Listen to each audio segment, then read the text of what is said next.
আসসালামু আলাইকুম। 18 বাংলা সংবাদে সবাইকে স্বাগত জানাচ্ছি। আমি ভাবনা আহমেদ। শুরুতেই বিআরবি কেবল সংবাদ শিরোনাম। ইরানের 3টি পরমাণু স্থাপনায় যুক্তরাষ্ট্রের হামলা সম্পূর্ণ ধ্বংসের দাবি প্রেসিডেন্ট ট্রাম্পের। পারমাণবিক উপকরণ আগেই সরিয়ে ফেলার দাবি তেহরানের। প্রস্তাবিত 7,90,000 কোটি টাকার বাজেট উপদেষ্টা পরিষদে অনুমোদন, থাকছে না কালো টাকা সাদা করার সুযোগ, কয়েকটি পণ্যে কর অব্যাহতি। বিতর্কিত 3 জাতীয় নির্বাচনে দায়িত্ব পালন করা সিএসি সহ 19 জনের বিরুদ্ধে বিএনপির মামলা, অভিযুক্তদের বিরুদ্ধে ব্যবস্থা নিতে ইসিতে আবেদন। সংস্কারের অনেক বিষয়ে দলগুলো এখনো একমত হতে পারেনি বললেন ঐকমত্য কমিশনের সহসভাপতি। অনেকের বিষয়গুলো আবারও আলোচনা।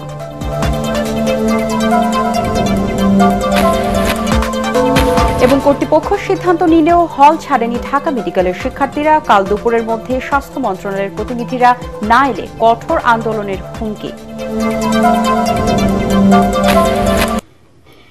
শুনছিলেন বিআরবি কেবল সংবাদ শিরোনাম, এবারে বিস্তারিত। ইরানের ফোর্দো সহ 3টি পারমাণবিক স্থাপনায় বিমান হামলা চালিয়েছে যুক্তরাষ্ট্র। ইরানের মূল পরমাণু সমৃদ্ধকরণ কেন্দ্রগুলো সম্পূর্ণ ধ্বংস করা হয়েছে বলে দাবি করেছেন মার্কিন প্রেসিডেন্ট ডোনাল্ড ট্রাম্প। তবে ইরানের দাবি, এসব স্থাপনা থেকে আগেই পারমাণবিক উপকরণ সরিয়ে নেওয়া হয়েছে। যুক্তরাষ্ট্রের হামলার জবাবে মধ্যপ্রাচ্যে মার্কিন ঘাঁটি, নৌবহর ও আমেরিকানদের উপর আঘাত হানার হুঁশিয়ারি দিয়েছেন ইরানের পররাষ্ট্রমন্ত্রী। এদিকে ইরানের সম্ভাব্য বড় ধরনের হামলার আশঙ্কায় ইসরায়েল জুড়ে জারি করা হয়েছে সতর্কতা। বিস্তারিত শরীফুল ইসলামের প্রতিবেদনে।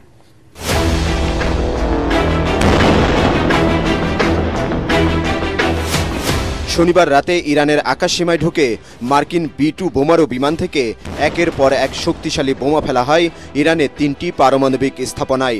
স্যাটেলাইটে ধারণ করা ভিডিওতে দেখা যায় ইরানের পরমাণু কেন্দ্রগুলোর ধ্বংসের সেই ছবি। মাটির গভীরে 262 ফুট নিচে ফোর্দো পরমাণু কেন্দ্র, নাতাঞ্জ এবং ইস্পাহানে সফলভাবে হামলার দাবি করেছেন মার্কিন প্রেসিডেন্ট ডোনাল্ড ট্রাম্প। ইরানের ফোর্দোতে 6টি বাংকার বাস্টার বোমা ব্যবহার করে মার্কিন বাহিনী। আমেরিকার সব বিমান এখন ইরানের আকাশসীমার বাইরে বলেও দাবি করেন মার্কিন প্রেসিডেন্ট। মার্কিন হামলায় ইরানের শক্তিশালী ফোর্দো পারমাণবিক স্থাপনা পুরোপুরি ধ্বংস হয়ে গেছে। ইরানের 3টি পরমাণু কেন্দ্রে হামলার পর বাংলাদেশ সময় সকাল 8টায় জাতির উদ্দেশ্যে ভাষণ দেন মার্কিন প্রেসিডেন্ট ডোনাল্ড ট্রাম্প। ইরানে হামলা সফল এবং তেহরানকে আলোচনায় বসতে বাধ্য করবে বলে দাবি করেন তিনি।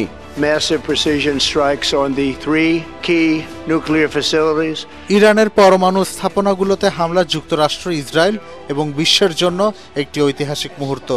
ইরানকে এখন শান্তির পথে আসতেই হবে, নইলে ভবিষ্যতে আরো বড় হামলা করা হবে।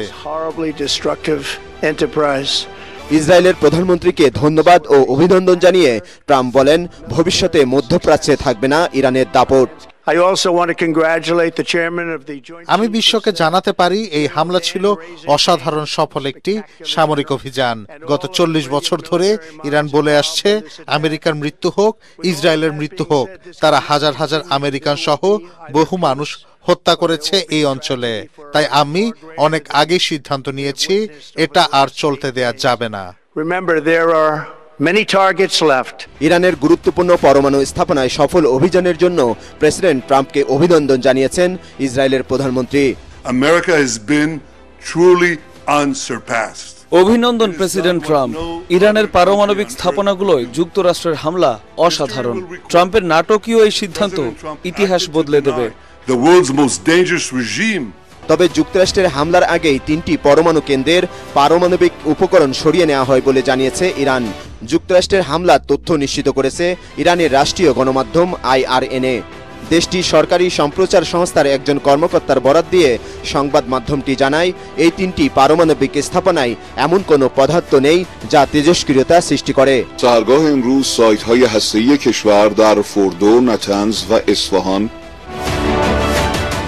অন্যদিকে যুক্তরাষ্ট্রের হামলার পর যুদ্ধ কৌশলে পরিবর্তন এনেছে ইরান। এখন আর আগের মতো বড় ধরনের ক্ষেপণাস্ত্র হামলা চালাবে না তেহরান, বরং নির্ভুল নিশানায় আঘাত করা হবে। সংঘাতে মার্কিন সম্পৃক্ততা অত্যন্ত বিপজ্জনক হবে বলে সতর্ক করেছে ইরান। البته میخوام عرض بکنم که ما با توجه به تمهیداتی که از پیش بینی کرده بودیم، برنامه‌ریزی‌هایی که شده بود، ইরানে যুক্তরাষ্ট্রের হামলার পর তেহরানের সম্ভাব্য পাল্টা আক্রমণের আশঙ্কায় ইসরায়েল জুড়ে সতর্কতা জারি করা হয়েছে। জনসাধারণের চলাচলের উপর আরোপ করা হয়েছে কঠোর বিধিনিষেধ। ইরান ইসরায়েল সংঘাতে যুক্তরাষ্ট্র জড়িয়ে পড়ায় মধ্যপ্রাচ্যের পরিস্থিতি ভয়াবহ রূপ নেবে বলে আশঙ্কা করা হচ্ছে, কেননা যুক্তরাষ্ট্রের হামলায় ইরানের পাশে দাঁড়িয়ে আক্রমণ করতে পারে চীন এবং রাশিয়াও। শরীফুল ইসলাম, এটিএন বাংলা। 2025-26 অর্থবছরের জন্য ঘোষিত 7,90,000 কোটি টাকা বাজেট অনুমোদন দিয়েছে উপদেষ্টা পরিষদ। সমালোচনার মুখে রহিত করা হয়েছে কালো টাকা সাদা করার সুযোগ। প্রধান উপদেষ্টা ডক্টর মোহাম্মদ ইউনূসের সভাপতিত্বে বৈঠকে অর্থ উপদেষ্টা সালেউদ্দিন আহমেদ চলতি 2024-25 অর্থবছরের সম্পূরক বাজেট নির্দিষ্টকরণ অধ্যাদেশে এবং অর্থ অধ্যাদেশে 2025 সংশোধনের প্রস্তাব পেশ করেন। তেজগাঁওয়ের প্রধান উপদেষ্টার কার্যালয়ে অনুষ্ঠিত বৈঠকে এসব অনুমোদন করা হয়। প্রস্তাবিত বাজেট থাকলেও পরে ফ্ল্যাট কেনা ও ভবন নির্মাণে অপ্রদর্শিত অর্থ বা কালো টাকা সাদা করার সুযোগ বাতিল করা হয়েছে। এছাড়া সোনার আংটি কেনা, চোখে কর্নিয়া স্থাপন সহ বেশ কয়েকটি খাতে 5% হারে কর অব্যাহতি থাকছে। 2 থেকে 3 দিনের মধ্যে অর্থ অধ্যাদেশ সংশোধনের মাধ্যমে প্রজ্ঞাপন আকারে জারি হবে। 2025-26 অর্থবছরের বাজেট কার্যকর হবে 1 জুলাই থেকে। কম সময়ের ব্যবধানে বাজেট পাশের সমালোচনা করেছেন অনেক অর্থনীতিবিদ। বিতর্কিত দশম, একাদশ ও দ্বাদশ জাতীয় সংসদ নির্বাচনে প্রধান নির্বাচন কমিশনার সহ দায়িত্ব পালন করা 19 জনের বিরুদ্ধে রাজধানীর শেরেবাংলা নগর থানায় মামলার আবেদন করেছে বিএনপি। একই সঙ্গে 2014, 2018 ও 2024 সালের ভোট পরিচালনাকারী সিএসি ও নির্বাচন কমিশনারদের বিরুদ্ধে ব্যবস্থা নিতে ইসিতে আবেদন জানিয়েছে দলটি। বিএনপি মহাসচিব মির্জা ফখরুল ইসলাম আলমগীরের সই করা আবেদন প্রধান নির্বাচন কমিশনার এএমএম নাসির উদ্দিনের কাছে জমা দিয়েছে বিএনপির প্রতিনিধি দল। বিস্তারিত জানাচ্ছেন মইনুল হাসান। 2014, 2018 ও 2024 সালের জাতীয় নির্বাচন ছিল নানা কারণে আলোচিত, বিতর্কিত ও অভিনব। বিএনপি সহ প্রায় সকল বিরোধী দলবিহীন দশম জাতীয় নির্বাচনে ভোট গ্রহণের আগেই বিনা প্রতিদ্বন্দ্বিতায় 153 আসনে বিজয়ী হয় আওয়ামী লীগ।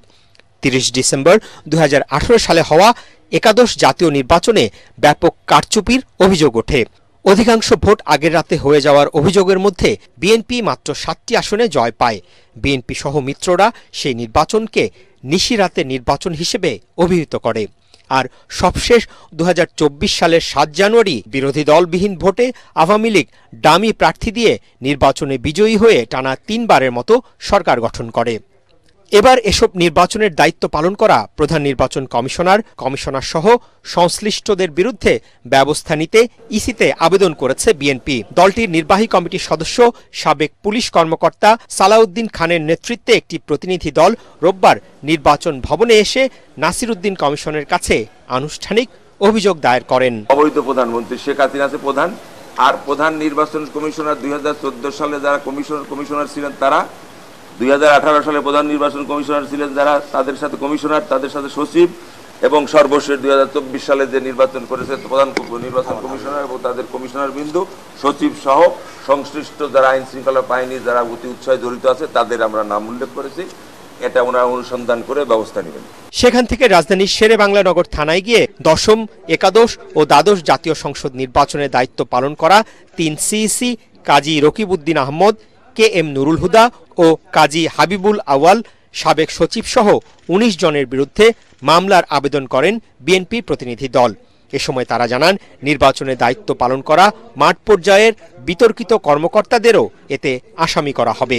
গত 16 জুন জাতীয় ঐকমত্য কমিশনের এক বৈঠকে প্রধান উপদেষ্টা ডক্টর মোহাম্মদ ইউনূস আওয়ামী লীগ সরকারের অধীনে হওয়া বিতর্কিত 3 জাতীয় সংসদ নির্বাচন আয়োজনের সাথে জড়িত সাবেক প্রধান নির্বাচন কমিশনার এবং নির্বাচন কমিশন সচিবের ভূমিকা তদন্তে কমিটি গঠনের নির্দেশ দেন।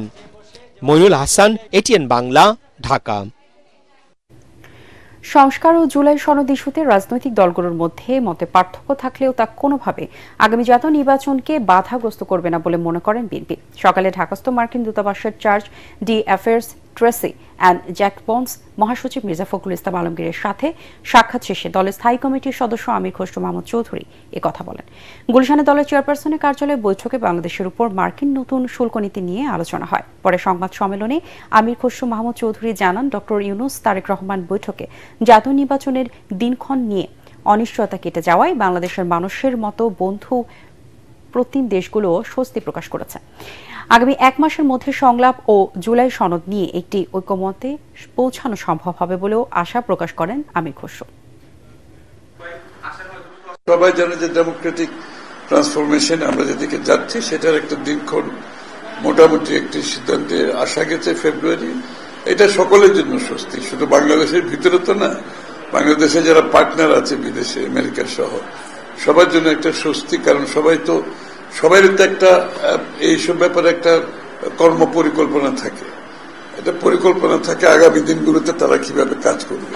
সুতরাং নির্বাচনের দিনক্ষণ ঠিক হওয়াটা সকলের জন্য সিদ্ধান্ত নিতে, তাদের ভবিষ্যৎ কর্মপন্থা কি হবে, কর্মকাণ্ড কি হবে সেই সিদ্ধান্ত নিতে এটা অনেক সহজ হয়ে যায়। জাতীয় ঐকমত্য কমিশনের সাথে রাজনৈতিক দলগুলোর দ্বিতীয় পর্যায়ের আলোচনা শুরু হয়েছে।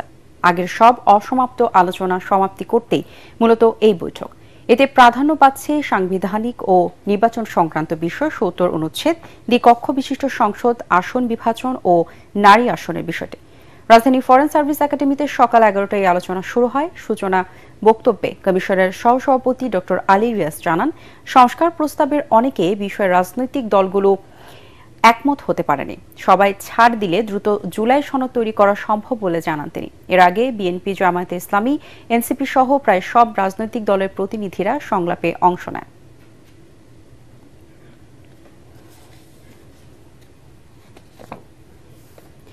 চব্বিশ ঘন্টার মধ্যে স্বাস্থ্য উপদেষ্টা ঢাকা মেডিকেল কলেজের হল এবং ক্লাসরুমে ভগ্নদশা পরিদর্শন না করলে কঠোর আন্দোলনে যাওয়ার হুঁশিয়ারি দিয়েছেন আন্দোলনকারীরা। প্রশাসন নির্দেশনা দিলেও হল ত্যাগ না করে উল্টো অন্য বিল্ডিং ও ব্লকে শিফট হচ্ছেন তারা। শিক্ষার্থীদের দাবি, প্রশাসনের হল ত্যাগের সিদ্ধান্তকে হঠকারী। নিরাপদ ক্যাম্পাস ও আবাসন সহ 5 দফা দাবি আদায় না হওয়া পর্যন্ত হল ক্যাম্পাস ছাড়বেন না বলে আবারও হুঁশিয়ারি দেন তারা। এদিকে কলেজের অধ্যক্ষ অধ্যাপক ডক্টর কামরুল আলম বলেন, পরিত্যক্ত ভবনে শিক্ষার্থীদের থাকতে দেওয়া হবে না। শিক্ষকরা যে নিয়মে সিট বন্টন করবেন, শিক্ষার্থীরা তা মেনে নিলে একাডেমিক কার্যক্রম দ্রুত শুরু হবে।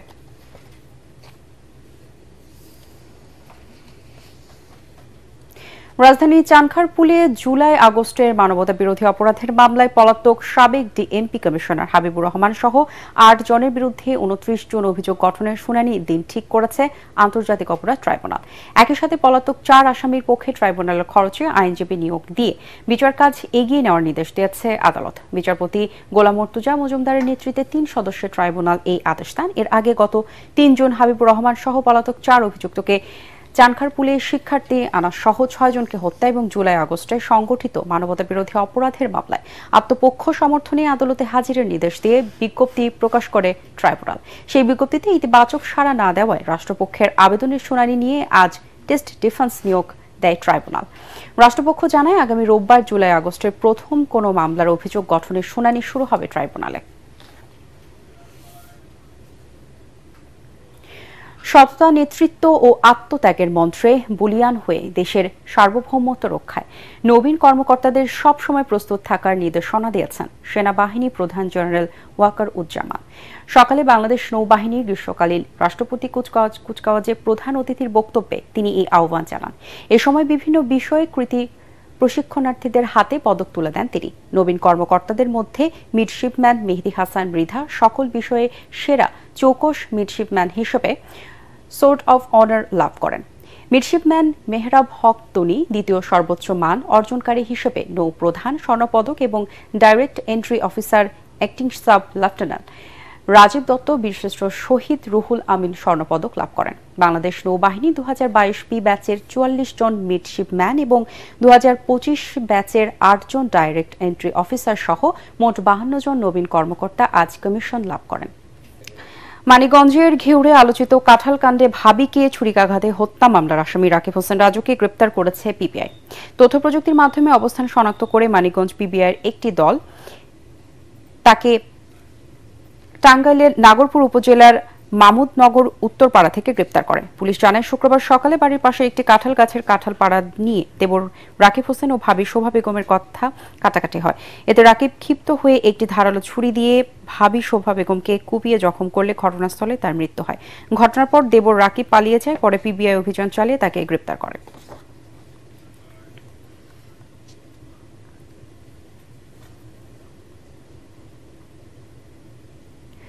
বাল্যবিবাহ প্রতিরোধে সরকারের নানা উদ্যোগ ও কুড়িগ্রাম জেলা প্রশাসনের সার্বিক তত্ত্বাবধানে জেলায় কমে এসেছে বাল্যবিবাহের সংখ্যা।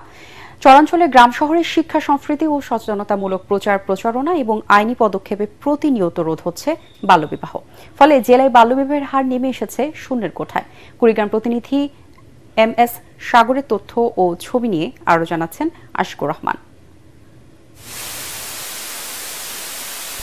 বাল্যবিবাহ প্রতিরোধে 2014 সালে কুড়িগ্রামের নাগেশ্বরীর ভিতরবন্দ বালিকা উচ্চ বিদ্যালয়ের প্রধান শিক্ষক মামুনুর রশিদ গড়ে তোলেন বাল্যবিবাহ প্রতিরোধ কমিটি। জনসচেতনতামূলক প্রচার এবং গ্রাম ও চরাঞ্চলে এর প্রচারণা চলমান থাকায় কমতে শুরু করেছে বাল্যবিবাহের হার। অসচ্ছল নারী শিক্ষার্থীদের বিনা বেতনে পাঠদানের পাশাপাশি দেয়া হচ্ছে আর্থিক সহযোগিতা।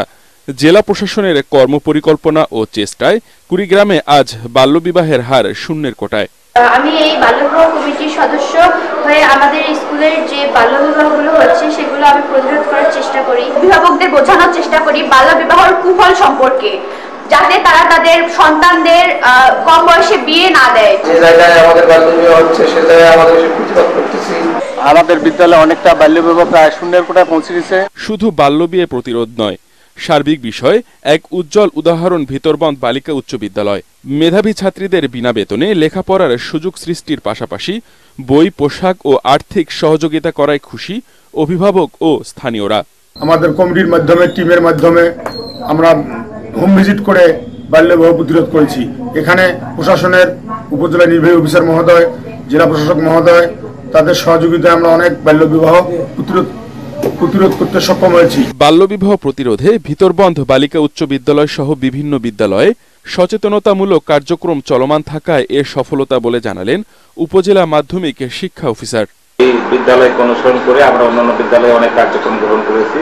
আশা করতেছি যে সামনে বাল্যবিবাহ নির্মূল করা সম্ভব হবে। প্রতি সপ্তাহের বৃহস্পতিবার আলোচনার মাধ্যমে বাল্যবিবাহ রোধে অন্যান্য ভূমিকা রাখছেন নাগেশ্বরীর ভিতরবন্দ বালিকা উচ্চ বিদ্যালয়ের নারী শিক্ষার্থীরা। Bureau report, ATN Bangla. এবারে আল আরাফা ইসলামী ব্যাংক অর্থ সংবাদ।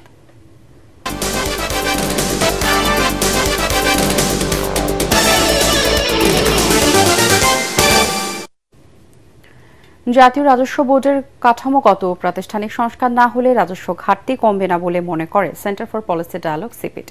সংস্কার না হয় প্রতি বছর NBR রাজস্ব আদায়ের লক্ষ্যমাত্রা অর্জন করতে পারে না বলেও জানায় CPD।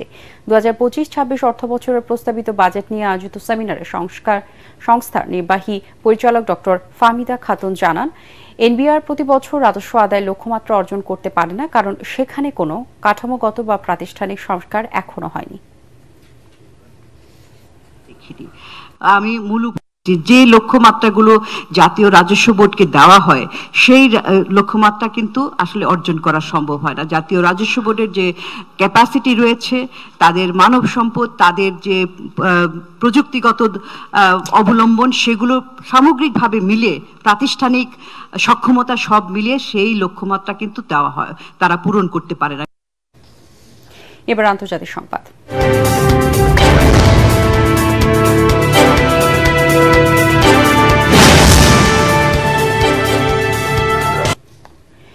ইতালি ও ইউরোপের অস্ত্রীয় উৎপাদন বৃদ্ধি নীতির বিরুদ্ধে রোমের ঐতিহাসিক কলোসিয়ামের সামনে বিক্ষোভ করেছেন লাখো মানুষ। যুদ্ধবিরোধী এই বিশাল জমায়েতে অংশগ্রহণকারীরা শান্তির পতাকা ও ফিলিস্তিনের জাতীয় পতাকা হাতে স্লোগান দেন। ইতালিকে ন্যাটো থেকে বেরিয়ে আসারও আহ্বান জানান তারা। চিকিৎসা সেবা প্রদানকারী আন্তর্জাতিক NGO, এমার্জেন্সি সহ মোট 400টিরও বেশি সংগঠন এই বিক্ষোভে অংশ নেয়। এ সময় বিক্ষোভকারীরা বলেন, 20 বছর ধরে সামরিক ব্যয় বাড়ানো হলেও শ্রুতিস্রোত নিরাপত্তা তো হয়নি, বরং বর্তমান বিশ্বের সর্বোচ্চ সংঘাতময় সময় দিয়ে যাচ্ছে। ফলে পূর্ণ অস্ত্রসজ্জা একেবারে অপ্রয়োজনীয় এবং বিশ্ব শান্তির জন্য বিপরীতমুখী উদ্যোগ বলে মত দেন তারা। একই সাথে মধ্যপ্রাচ্যে যুদ্ধ বন্ধেরও জোর দাবি তোলেন তারা। ইসরায়েলি আগ্রাসন বন্ধে ইউরোপীয় দেশগুলোর বাধা দেওয়া উচিত বলেও মনে করেন এসব মানুষ। 1960 সালের ঐতিহাসিক সিন্ধু পানি চুক্তি চিরতরে বাতিলের ঘোষণা দিয়েছে ভারত। এতে দক্ষিণ এশিয়ার দুই পারমাণবিক প্রতিবেশীর মধ্যকার সম্পর্ককে আবারও উত্তপ্ত করে তুলতে পারে। টাইমস অফ ইন্ডিয়া ইন্ডিয়াকে দেওয়া সাক্ষাৎকারে ভারতের স্বরাষ্ট্রমন্ত্রী অমিত শাহ বলেন এই চুক্তি আর কখনোই পুনর্বহাল হবে না। জানান রাজস্থানে একটি খাল নির্মাণ করে পাকিস্তানের দিকে প্রবাহিত পানি ঘুরিয়ে নেওয়া হবে। ভারত নিয়ন্ত্রিত কাশ্মীরের পেহেলগামে সাম্প্রতিক সন্ত্রাসী হামলার পর সেনা অভিযানের সুবিধা করতে না পেরে এবার এমন পদক্ষেপ নিল দিল্লি। এ ব্যাপারে আনুষ্ঠানিক প্রতিক্রিয়া না জানালেও একতরফাভাবে সিন্ধু চুক্তি বাতিলকে যুদ্ধ ঘোষণার শামিল বলছে পাকিস্তানের পররাষ্ট্র মন্ত্রণালয়।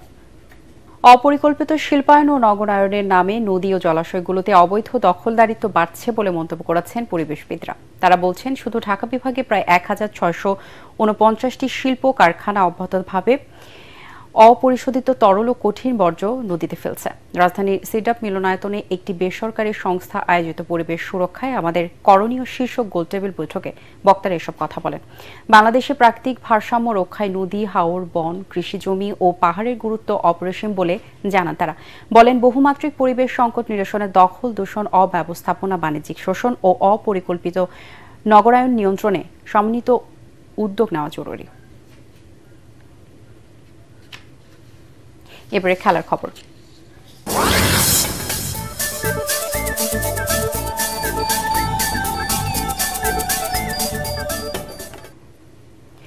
বাংলাদেশ দলের টেস্ট ক্রিকেটে রজত জয়ন্তী উপলক্ষে আজ থেকে শুরু হয়েছে রাজশাহী অঞ্চলের অনুষ্ঠানমালা। সকালে এই অনুষ্ঠানের উদ্বোধন করেন বাংলাদেশ ক্রিকেট বোর্ড বিসিবি সভাপতি আমিনুল ইসলাম বুলবুল। এ সময় বুলবুলের সঙ্গে উপস্থিত ছিলেন বিসিবি পরিচালক মাহবুবুল আনাম, সাইফুল আলম চৌধুরী, স্বপন সহ অন্যান্যরা। বিসিবি তিনি বলেন সিলেট ও চট্টগ্রামে কিছু কিছু খেলা হলেও এদেশের ক্রিকেট আটকে আছে মিরপুরের গণ্ডিতেই। এবার রাজশাহীতে ক্রিকেট আয়োজনের কথা জানান বিসিবি সভাপতি। রাজশাহীর দর্শকদের ক্রিকেট প্রেম এখনকার উন্নত উইকেট ও আউটফিল্ড দেশের ক্রিকেটের উন্নয়নে কাজে লাগাতে চান আমিনুল ইসলাম বুলবুল। এই খুদে 12 বছরের নিচে যারা আছেন আপনারাই বাংলাদেশের ভবিষ্যতের টেস্ট ক্রিকেটার এবং রাজশাহী বিভাগ বা বৃহত্তর রাজশাহী যেভাবে বাংলাদেশ ক্রিকেটকে সহায়তা করছে world class coach, world class player উপহার দিয়ে, আমরা আশা করব আপনারা এটার কন্টিনিউশন রাখবেন। শেষ করার আগে বিআরবি কেবল সংবাদ শিরোনামগুলো জানিয়ে দিব আরো একবার। ইরানের 3টি পরমাণু স্থাপনায় যুক্তরাষ্ট্রের হামলা সম্পূর্ণ ধ্বংসের দাবি প্রেসিডেন্ট ট্রাম্পের। পারমাণবিক উপকরণ আগেই সরিয়ে ফেলার দাবি তেহরানের।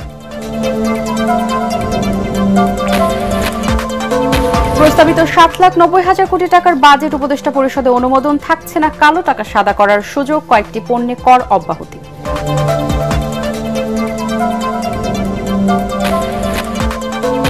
বিতর্কিত 3 জাতীয় নির্বাচনে দায়িত্ব পালন করা সিএসি সহ 19 জনের বিরুদ্ধে বিএনপির মামলা, অভিযুক্তদের বিরুদ্ধে ব্যবস্থা নিতে ইসিতে আবেদন।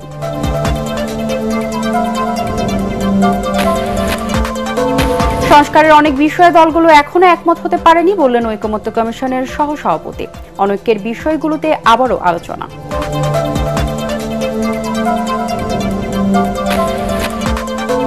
এবং কর্তৃপক্ষ সিদ্ধান্ত নিলেও হল ছাড়েনি ঢাকা মেডিকেলের শিক্ষার্থীরা। কাল দুপুরের মধ্যে স্বাস্থ্য মন্ত্রণালয়ের প্রতিনিধিরা না এলে কঠোর আন্দোলনের হুঁশিয়ারি।